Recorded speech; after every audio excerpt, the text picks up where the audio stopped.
could you recommend us some obscure psychedelic stuff?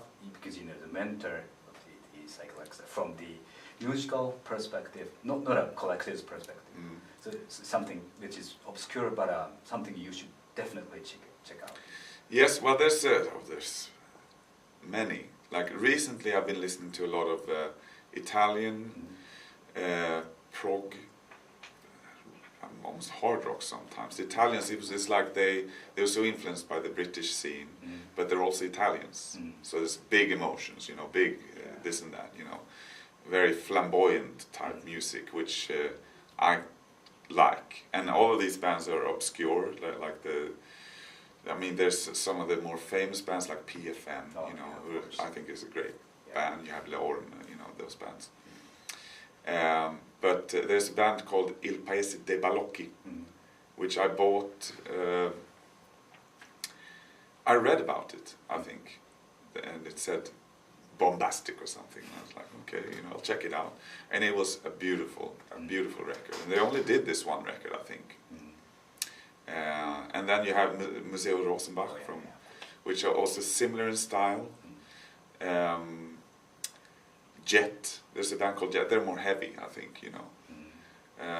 And Il Balletto di Bronzo, I think, which is also very evil sounding, heavy.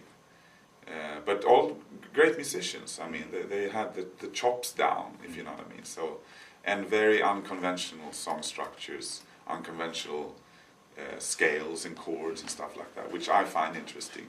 And it's almost like, I mean, even if some of those records came out 45 years ago or something like that, they sound relevant today, for me at least. You know. Yeah, right. But there's many. Okay, so what about metal bands you like? I'm sure you're a huge fan of Voivod. I love Voivod. Yeah. I remember looking for the Killing Technology record, and I didn't have money, and I found a second-hand copy of it, and it was cheap back in the day.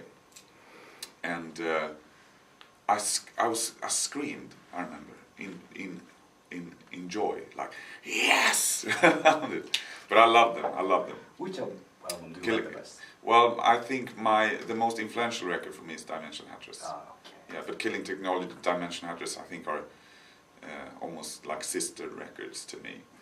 But I do like War and Pain. I mean, they're more raw and punky, and the second album, of course, Rawr. I like that one too. And I liked up until Nothing Face. I think that was the last record I bought with them. Angel Rat I got to. I love Voivod. I'm a big fan, like Piggy's guitar. He was responsible not just for me, but bands like Therion, who used to be a death metal band, he used the tritonus chord, like it sounds evil. And he was responsible for me getting into that type of stuff. And I was fortunate enough to see him play. They were not in Sweden a lot, but I saw him play with Voivod once. And then Snake wasn't a singer. Oh yeah. He was this, I can't remember the other guy's name who was singing that. But yeah, massive influence for me. And they're also like, little did I know that they're into psychedelic progressive music. You know? Okay. So what's the impact of BATHORY on you? Massive.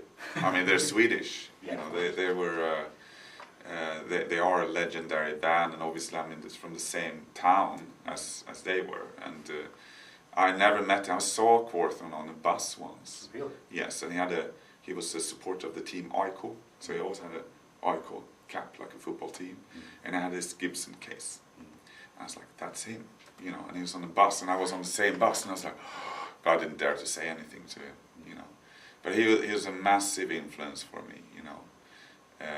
The first BATHORY record I picked up was the second album, The Return, which scared me, and that's like, that pushed me to go into that more extreme type of music, because I got scared, you know. It's like, it was interesting. And then, like, you know, picked up all the other records, and I'm still a big fan to this day. I still listen to them, you know, to this day. Blood, Fire, Death, when that came out, I was like, wow, you know. And the third record was massive too. And we also got to know. I remember I met Jonas Åkerlund, the video director, who did videos for Madonna. plays on the first.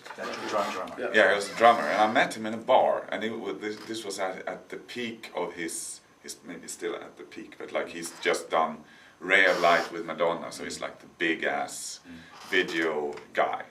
And I saw him in a bar, and I walked out, hey, you're Jonas, and he's like, you know, expecting me to say something about Madonna. And I was like, you play with Bathory? He's like, let me buy you a beer. Yeah, he's really happy. And we got to know him, I got to hang out with him, and even talked about doing work together with him. So it's great. I haven't really quizzed him about stories about Bathory yet, but... he's a really cool guy. Yeah. Yeah, he is. I hope we can work with him, do some video in the future. Yeah, he still has that. He's not like... he's still very... we went to his house, and he had a corpse there. He had a casket with a corpse. Really. And all like black, you know, it's like he's still like... Also black from the Japanese horror movie, The Ring? Yeah, He had that big figure with the long black hair, big statue. Okay, so unfortunately we're running out of the time, so for the last, could you give the message to the Japanese fan, to the camera? Oh yeah. Hello, I'm Michael. Hello, I'm Fredrik.